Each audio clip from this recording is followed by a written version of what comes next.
Kamusta mga tol? Malalakas pa mga natitirang free agent mga tol ha? Sino-sino nga ba yan mga yan? Abay tirahin na natin yan. Pero bago yan, at tsara muna tayo. Focus lang sa goal. Okay game, dito muna tayo kay DeMar DeRojas. 36 years old, 6'6 at 18 years na naglalaro sa NBA. Aba, tagal na pala eh no? Eto sa tingin ko mga tol ha, siya ang pinakamalupit sa lahat ng free agent na hindi pa na-hire. Legit kasi talaga to eh no? Last na naglaro siya, Sacramento Kings, at ngayon unrestricted na free agent to mga tol ha. Ibig sabihin, kahit saang team pwede siyang lumipat. Last season, ang average niya 18.4 points, 2.9 rebounds, 4.1 assists, 49.7% sa field goals. Taas eh, no? At 32% sa 3 points. O diba? Legit talaga eh, no? At isa pa rin niya sa pinakamagaling sa midrange sa buong NBA. Isipin niya mga tol ha, nung last season lang actually bumaba ng 20 points per game yung average niya to eh. Kasi palaging 20 points pataas yung average niya eh. Simula 2013 season pa lang, 20 points pataas palagi yung average nito. Ganun nakatagal eh. At yung mga napapabalitang interesado sa kanya, yung Miami Heat, Denver Nuggets, Cleveland Cavaliers, tsaka Washington Wizards. Pinakamataas ang chance dyan, yung Miami Heat daw, tapos Denver Nuggets naman. Pero tingin ko mga tol, no? Mas bagay talaga siya sa Miami Heat kaysa sa Nuggets eh. Ang hinahanap naman daw ni DeMar DeRozan ngayon, hindi na pera ha. Naghahanap na daw to ng championship contender. So malamang tatanggapin ito yung mid-level exception na salary around 6 million hanggang 8 million dollars. O kaya veteran minimum contract na 3.9 million dollars. Kagaya nung kay Lolo Bron. Kaya malamang sa Miami Heat mapunta. Pangalawang free agent, si Jalen Duren. Naku po, ang gulo pa nito hanggang ngayon eh, no? Restricted free agent kasi to mga tol ng pesos. Ibig sabihin, kung meron mang ibang team na mag-offer sa kanya, pwedeng tapatan ng pesos yung offer na yun. Pero hanggang ngayon kasi, hindi pa rin sila nagkakasundo ng Pistons eh. 6'10", nabato-bato yung katawan, tsaka malakas sa rebounds. 22 years old pa lang to. Last season, ang average nito, career high, 19.5 points. Nice! 10.5 rebounds, 2 assists, 0.8 steals, at 0.8 blocks. 65% sa field goals, napakataas. At 0% sa 3 points, hindi tumitira. Nakagawa siya ng 41 na double-double last year at isa siya sa susi kung bakit naging top 1 sa isang Pistons last year. Ang gusto daw kasi ito mga tol, 5 years max extension na worth 287 million. Hayop na, tigis na mukha mo ah. Samantalang mas mababa naman yung ino-offer ng Pistons sa kanya. So hanggang ngayon, nagkatawaran pa sila. Napabalita din dati, interesado daw ang Lakers dito mga tol ha. Pero puno na kasi yung Lakers ngayon eh. Pati Sacramento Kings, napabalitang interesado rin sa kanya. Tingin ko mangyayari dito mga tol, magtatagal pa tong tawaran portion na to eh. At malamang ang mangyari pa nga dyan, i-take na lang ni Jalen Duren yung 1-year qualifying offer para next year maging unrestricted na free agent na siya. So tingin ko mga tol, this year ha, Pistons pa rin talaga to eh. Next year malamang umalis na to ng Pistons at napunta siguro to sa Sacramento Kings siguro, kaya sa ibang mahihirap team para makuha niya yung sahod na gusto niya.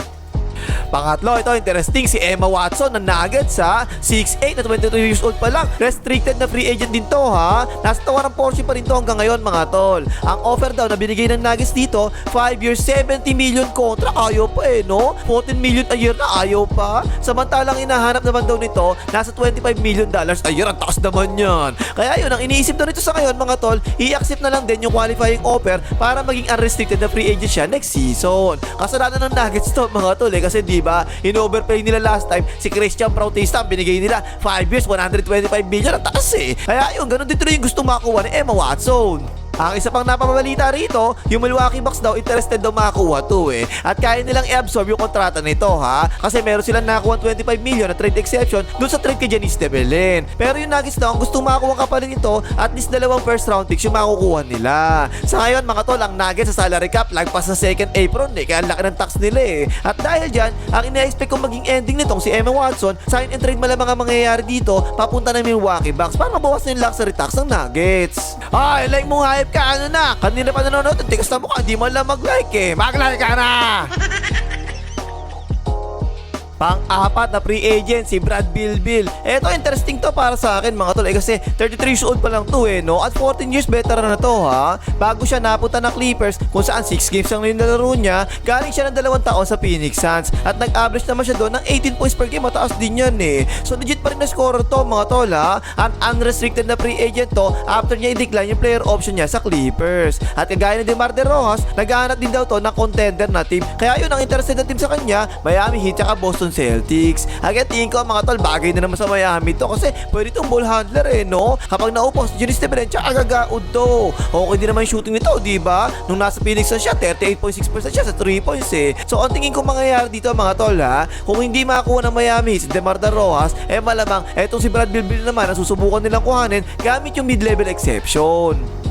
Pang-5 si Balbas James Harden. 36 years old na pala itong Balbas na to no? At 17 years yung experience niya sa NBA. Tapos dinecline niya yung 42.3 million na player option dahil ang pagkakaalam ko para magamit muna nila yung kay Lolo Bron, diba? Pero sa Sixers kasi nagpunta si Lolo Bron So ito, unrestricted na free agent si Balbas ngayon mga tol ha. Pero ang sabi, wino-workout na raw ng Cavaliers na mabigyan siya uli ng multi-year contract naman. Actually, wala naman ibang kukuha dito sa Balbas na to kasi ang sagwa talaga nilaro niya no playoffs na season tapos matanda na siya Pang-anim, si Jonathan Sumingan. Ako po, abay oo, wala pa rin nakakakuha sa kumag na to. Ang hinahanap pa rin na sweldo nito, around $20 million per year. Ang kapal na mukha. Ayun, dinecline tuloy siya ng Atlanta Hawks yung team option nila para kay Jonathan Sumingan na $24.3 million. Kaya unrestricted na free agent din to mga tol ha. Ang mga interesado daw na team sa kanya, Lakers tsaka Cleveland Cavaliers. Yung sa Lakers, via signing trade na talaga yung paraan para makakuha nila ito Sa Cavaliers, parang ganun na lang din no? Gusto nila via signing trade na lang Ang problema, ayaw daw tumanggap ni Jonathan Sumingan ng mid-level exception na around 8 million hanggang 15 million per year. Kaya ayun, wala pa rin trabaho tong hype na to hanggang ngayon.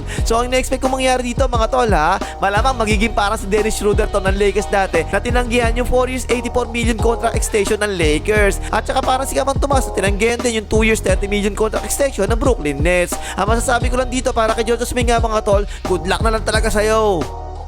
Pang-7, si Benedict Mathurin, 6'5 na 24 years old. Eto, restricted na free agent ng Clippers to mga tol ha. At maganda yung nilaro niya sa Clippers last season. Mula rookie season ito, average ito mga tol, 16.7 points per game kagad. Tapos hanggang nung napatrade siya sa Clippers, ganun pa rin yung average niya no? 17 points per game pa rin consistent So scorer talaga tong batang to mga tol. At tingin ko, mag-i-stay lang siguro to sa Clippers. Last season, 6 man siya sa Clippers, diba? Pero tingin ko, dapat siguro gawin nila itong starting shooting guard Kaso lang yung kinuha nila sa draft, yung fifth overall pick, shooting guard din yun So malamang maging 6 man na naman itong si Benedict Mathurin. Ang mga gusto daw kumuha naman dito, Chicago Bulls tsaka New Orleans Pelicans. Para makakuha ng Bulls tsaka Pelicans to, malamang via signing trade lang din mangyayari dyan Pero tingin ko, mag-i-stay lang siguro to sa Clippers para tumaas pa yung value niya at next season tsaka na lang siya maghahanap na ibang teams.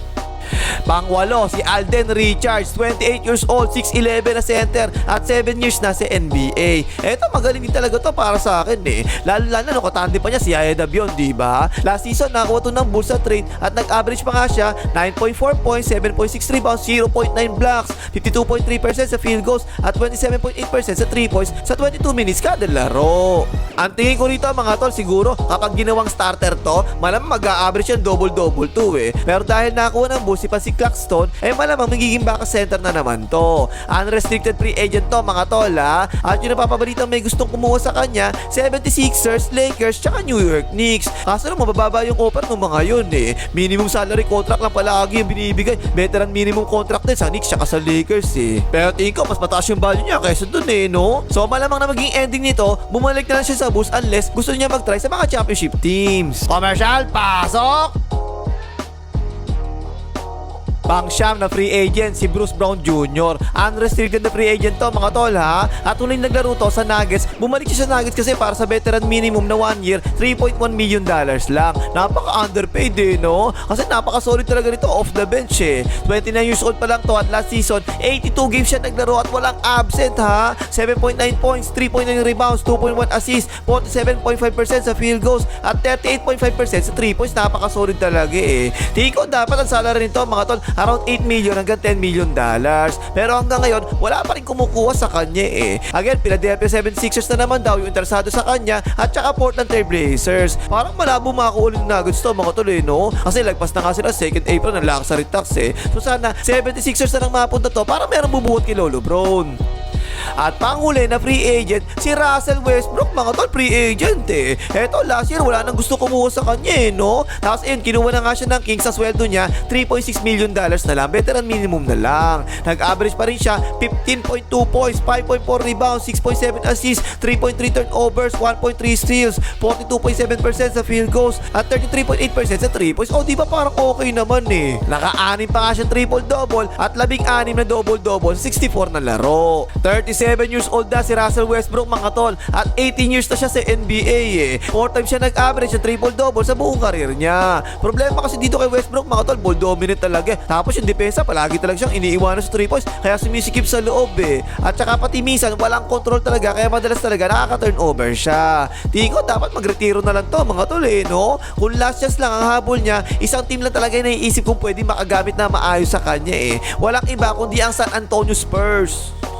Tapos meron pang ibang free agents na available pa kagaya ni Nicolas Batum-Bakal, si Gary Payton at saka si Gabe Vincent. Pero medyo maliit naman ang impact niya mga kaya huwag natin pag-usapan. Sa lahat ng free agents, sina DeMar DeRozan at saka Bradley Beal talaga yung team kung dapat mapunta sa championship contender na team, di ba? Kasi malaki pa talaga yung matutulong niya mga yan eh. While si Jordan Suminga naman ang magiging failure sa mga free agents na yan. Okay na pa Max, malay kayo, Jordan Suminga.